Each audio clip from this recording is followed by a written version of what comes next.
Hi good morning all. Today news paper analysis చూద్దాం. First of all మేజర్గా congratulations to Indian hockey team. కన్సిక్యూటివ్గా ఇది రెండో bronze medal. టోక్యోలో ఆల్రెడీ బ్రౌన్స్ మెడల్ వచ్చింది లాస్ట్ ఒలింపిక్స్లో. ఇప్పుడు ప్రజెంట్గా ప్యారిస్ ఒలింపిక్స్లో కూడా బ్రౌన్స్ మెడల్ వచ్చింది. So hats off to Indian hockey team. So మళ్ళీ పాత రోజులు వస్తున్నాయా అన్న ఆనందం కలుగుతుంది. ఎందుకంటే ఇండియన్ హాకీ అనేది గోల్డెన్ ఇయర్, అంటే ఇండిపెండెన్స్ కంటే ముందు 1928 నుంచి రిమెంబర్ మీ 1928 నుంచి 1980 వరకు ఇది golden era. Indian hockey టీంకు 8 gold పథకాలు వచ్చినాయి. So the legendary player Dhyan Chand మేజర్గా కీ రోల్ ప్లే చేశాడు ఈ ఒలింపిక్ మెడల్స్ వల్ల చాలా మటుకు. సో అందుకని మన ప్రజెంట్గా జాతీయ క్రీడ కూడా వచ్చేసి హాకీ. సో ఆ తర్వాత 1980 తర్వాత చాలా మటుకు డీగ్రోత్గా అయిపోయింది. సో డీగ్రోత్గా అయిపోతున్న టైంలో last year Olympics, Tokyo Olympics కానీ ఈ ఇయర్ ఒలింపిక్స్ కానీ కాన్సెప్ట్ బ్రౌన్స్ మెడల్ వచ్చింది. సో చాలా హ్యాపీ. ఎందుకంటే చాలామంది ఇప్పుడు ప్రజెంట్గా హాకీ ప్లేయర్స్ గురించి మాట్లాడుకుంటున్నారు, హాకీ టీం గురించి మాట్లాడుకుంటున్నారు. మన కెప్టెన్ హర్మన్ ప్రీత్ సింగ్, మన captain, Indian hockey captain. So చాలా మేజర్గా అతని కృషి వల్ల ఈ విజయాలని సాధించినాయి. సో ఇంకోటి ఏంటంటే మన గోల్ కీపర్ శ్రీజేష్ ఈ టోర్నమెంట్ అంటే ఈ లాస్ట్ ఇప్పుడు ఈ ఒలింపిక్స్తో రిటైర్మెంట్ కూడా అయ్యాడు. So the legendary goal keeper అతను ప్లస్ హర్మన్ ప్రీత్ సింగ్ ఇద్దరు కృషి వల్ల ఈ హాకీ టీం అనేది లాస్ట్ ఇయర్ కానీ, అంటే లాస్ట్ ఇయర్ టోక్యో ఒలింపిక్స్ కానీ, ఈ ఇయర్ ప్యారిస్ ఒలింపిక్స్ కానీ ఈ పథకాలు వచ్చాయి. ఇది కంటిన్యూటీ కావాలి. సో ఇది కంటిన్యూ కావడం వల్ల ఇంకా ఫర్దర్గా మన ఫ్యూచర్ ప్లేయర్స్ కానీ ఇంకా ఎవాల్వ్ అయ్యే అవకాశం అనేది చాలా ఉంటుంది.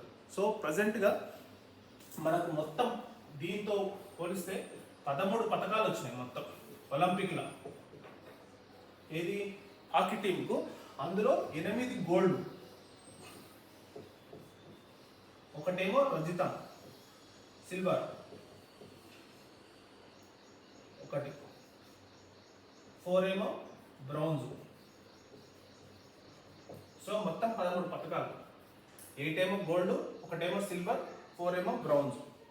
సో ఎంత హిస్టరీ ఉంది చూడండి ఇండియన్ హాకీకి, చాలా పెద్ద హిస్టరీ ఉంది. సో ఈ హిస్టరీ అనేది మనం కంటిన్యూటీ చేయాల్సిన అవసరం ఖచ్చితంగా ఉంది. So hats off to Naveen Patnaik sir, Odisha CM. ఎందుకంటే అతను నేను మొన్న కూడా చెప్పాను, అతను హాకీ టీంకు అతను సీఎంగా ఉన్నప్పుడు, ఒడిశా సీఎంగా ఉన్నప్పుడు అతను హాకీ టీంకు బ్రాండ్ అంబాసిడర్గా ఆ రాష్ట్రాన్ని బ్రాండ్ అంబాసిడర్గా చేసి 100 crores 200 crores స్పాన్సర్షిప్ ఇవ్వడం వల్ల చాలామంది ప్లేయర్స్ అనేది ఎవాల్వ్ కావడం జరిగింది.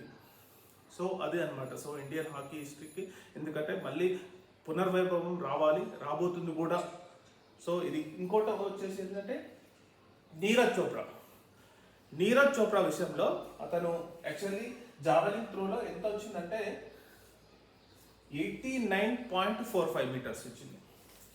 నీరజ్ చోప్రాది 89.45 మీటర్స్ వేసిండు. ఫస్ట్ వచ్చేసి అర్షద్ నవీద్, ఇతను పాకిస్తాన్ ప్లేయరు. ఇతను వచ్చేసి 92.97.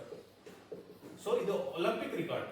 అర్షద్ నవీద్ వచ్చేసి పాకిస్తాన్ ప్లేయరు. ఇది ఒలింపిక్ రికార్డు 92.97 మీటర్స్ త్రో చేశాడు. సో మన నీరజ్ చోప్రా వచ్చేసి 89.45 మీటర్స్ త్రో చేశాడు. సో నీరజ్ చోప్రాకు రజితం వచ్చింది. సో నీరజ్ చోప్రా విషయంలో ఏం జరిగిందంటే గత ఒక 2 సంవత్సరాల నుంచి అతను చాలా ఇంజురీస్ మొదలయ్యాయి అతనికి.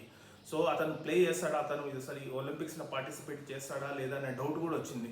ఎందుకంటే చాలా గేమ్స్, చాలా ఈవెంట్స్ మిస్ చేసుకున్నాడు ఎందుకంటే ఇంజురీస్ వల్ల. సో అతను కూడా ఇంటర్వ్యూలో ఏమని చెప్పాడంటే, సో నేను వేసిన దానికి కరెక్ట్ టైమింగ్ అనేది వర్కౌట్ కాలేదు, సో నేను ఇంకా బెటర్గా ప్లే చేయాల్సి ఉండే అని అభిప్రాయపడ్డాడు. కానీ సో ఎనీవే, సో సిల్వర్ అంటే కన్సిక్యూటివ్గా అంటే లాస్ట్ ఇయర్ గోల్డ్, ఇప్పుడు సిల్వర్ అంటే నాట్ ఏ జోక్. సో అతనికి కూడా చాలా కంగ్రాచులేషన్ చెప్తున్నాం. సో ప్రజెంట్గా ఇండియన్ ఒలింపిక్స్, ఇప్పుడు ప్రజెంట్గా ఒలింపిక్స్లో మొత్తం ఇప్పుడు పథకాల సంఖ్య 6 అయిపోయింది. అది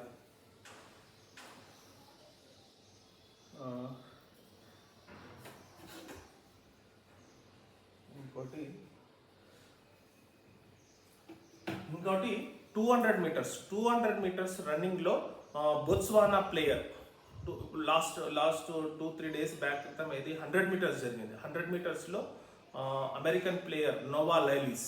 సో నోవా లైలిస్కు గోల్డ్ మెడల్ వస్తే 200 మీటర్స్లో, సో 100 మీటర్స్ 200 మీటర్స్ అనేది ఒలింపిక్ ఈవెంట్స్లో చాలా పాపులర్స్ అనమాట. సో 200 మీటర్స్లో ఇతనికి ప్లేయర్ వచ్చేసి లిబాగో బోత్స్వానా ప్లేయర్. ఇతను ఎంతలో కంప్లీట్ చేశాడంటే 19.46 సెకండ్స్లో కంప్లీట్ చేశాడు. సో 200 మీటర్స్ను 19.46 సెకండ్స్లో టిబాగో అనే ప్లేయర్ కంప్లీట్ చేశాడు. సో ఇది అనమాట. సో టోటల్గా ఒలింపిక్స్ ఈరోజు నిన్న అనేది చాలా మనకు మంచి న్యూస్ వచ్చినాయి. సో మంచి పథకాలు కూడా వచ్చినాయి. ఇంకా కూడా కంటిన్యూటీ కావాల్సిన అవసరం ఎంతైనా ఉంది.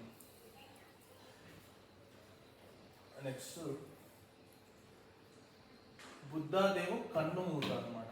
సో ఇతను బుద్ధాదేవ్ భట్టాచార్య పశ్చిమ బెంగాల్ సీఎంగా ఉండే ఎప్పుడు కొన్ని చాలా డేస్ క్రితం, నాకు తెలిసి 2000 ఆ పీరియడ్లో మేబీ కరెక్ట్ ఆ పీరియడ్లో ఉంటాడు. దాదాపు 11 సంవత్సరాలుగా సీఎంగా కొనసాగిండు. ఎప్పుడైతే Jyoti Basu the legendary communist leader Jyoti Basu ఎప్పుడైతే రిటైర్ అయిపోయిన తర్వాత బుద్ధాదేవ్ భట్టాచార్యకు ఆయన అవకాశం ఇచ్చిండు. సో బుద్ధాదేవ్ భట్టాచార్య కంటిన్యూగా 11 సంవత్సరాలు సిపిఎం పార్టీ నుంచి పశ్చిమ బెంగాల్ ముఖ్యమంత్రిగా కొనసాగాడు. చాలా నిరాడంబరమైన నేత, చాలా ఇప్పటికి కూడా సాధారణ జీవితమే కొనసాగిస్తూ ఉన్నాడు. అతను ఇప్పుడు ప్రజెంట్గా చనిపోయిన అతని రూమ్ కూడా ఎంత సాధారణంగా ఉందంటే ఇతను అసలు 11 సంవత్సరాలు ముఖ్యమంత్రిగా పనిచేశాడా ఇటువంటి వ్యక్తి అనే అనిపించేటంత సాధారణ జీవితం కొనసాగించాడు. సో ఇతను ఆత్మకు శాంతి కలిగాలని మనం మనస్ఫూర్తిగా కోరుకుందాం. ఇంకోటి వచ్చేసి మేజర్గా వచ్చేసి నిన్న పార్లమెంట్లో ఒకటి జరిగింది వక్ఫ్ బోర్డు విషయంలో. అంటే ఇది ముస్లిం భూములకు సంబంధించిన ఒక వక్ఫ్ బోర్డు.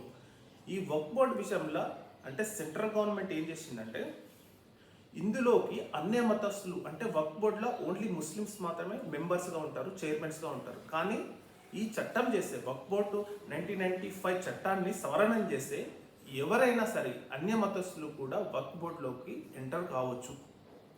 సో ఈ విషయం అనేది ప్రతిపక్షాలు కాంగ్రెస్ కానీ, సమాజ్వాదీ కానీ, టీఎంసీ కానీ పూర్తిగా వ్యతిరేకించాలి. సో ఇది కరెక్టా కాదా అనేది మనం ఒక పీపుల్స్ వదిలేయాలి. సో ఎలా ఉంటుంది అంటే సపోజ్ వక్ఫ్ బోర్డులోకి అన్య మతస్థులు ఎంటర్ అయ్యారు అనుకో, వాళ్ళు ఏమంటారు మేము కూడా వేరే దాంట్లోకి, అంటే వేరే ఇప్పుడు ఏదైనా హిందూ మత బోర్డులు ఉన్నాయి కదా, వాళ్ళకు కూడా మేము ఎంట్రీ కావాల్సి వస్తుంది అనే ఛాన్స్ ఉంది. సో ఆ ఛాన్స్ మనం ఎందుకు ఇవ్వాలి?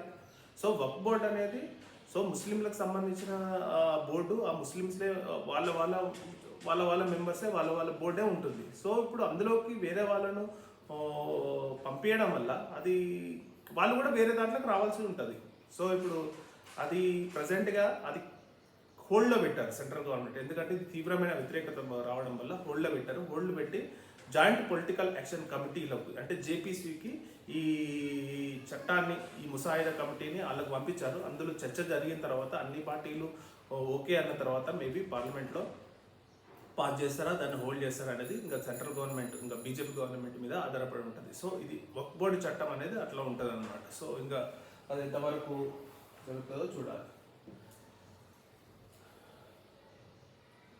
నెక్స్ట్ ఇంటర్నేషనల్ వరల్డ్ న్యూస్ వచ్చేసి ఇజ్రాయెల్ వర్సెస్ ఇరాన్ తీవ్ర ఉద్రిక్తలు ప్రజెంట్గా పరిస్థితులు మొదలయ్యాయి. సో ఇప్పుడు ప్రజెంట్గా అమెరికా వచ్చేసి F-22 ర్యాప్టర్ ఫైటర్ జెట్స్, అత్యాధునిక ఫైటర్ జెట్స్, ఇవి అమెరికన్ దగ్గర తప్ప వేరే కంట్రీ దగ్గర ఉండే అవకాశం కూడా లేదు. అవి ఇజ్రాయెల్కు పంపించారు అనమాట. అవి అమెరికన్ ఫైటర్ జెట్స్ వేరే కంట్రీస్కి అమ్మాలనుకుంటే F-16, F-17 అట్లాంటి ఫైటర్ జెట్స్ అమ్ముతారు. కానీ ఈ F-22 ర్యాప్టర్ అనేది ఫైటర్ జెట్స్ అనేది ఏ కంట్రీస్కి ఇవ్వవు అనమాట. అవి స్పెషల్గా ఓన్లీ ఫర్ అమెరికన్ దగ్గరనే ఉంటాయి. అట్లాంటి అత్యాధునిక F-22 ఫైటర్ జెట్స్ ర్యాప్టర్ అనేది ఇజ్రాయెల్కు ఆల్రెడీ పంపించింది. సో దీనికి కౌంటర్ పార్ట్గా రష్యా కూడా ఇరాన్కు చాలా ఫైటర్ జెట్స్ పంపించాయి. సో ఇట్లాంటి తీవ్ర ఉద్రిక్తతల మధ్య ప్రెసెంట్గా కొనసాగుతుంది. ఇంకోటి ఏంటంటే హైతీ రెబల్స్ అమెరికన్ షిప్స్ మీద, హైతీ రెబల్స్ నేను ఆల్రెడీ మొన్న చెప్పాను, యెమెన్ దేశస్తులు హైతీ రెబల్స్ అంటే సనా క్యాపిటల్గా వాళ్ళు Red Sea Red Sea port దగ్గర కాల్చుకొని చూస్తున్నారనమాట. ఎవరైనా అమెరికన్కు కానీ ఇజ్రాయెల్కి కానీ షిప్స్ వస్తే ఆ షిప్స్ మీద అటాక్ చేసి డ్రోన్స్తో అటాక్ చేసి ఆ షిప్స్ మొత్తం కిడ్నాపింగ్ చేస్తున్నారు అనమాట. ఎందుకంటే రెడ్ సీ అనేది చాలా ఇంపార్టెంట్.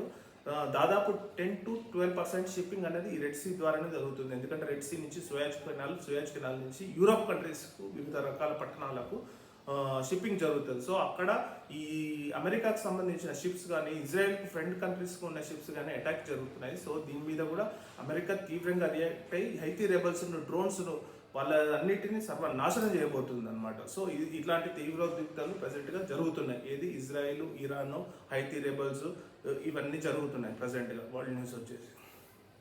సో థ్యాంక్ యూ అండి. న్యూస్ అనాలిసిస్ క్లోజ్ చేస్తుంది. Thank you very much.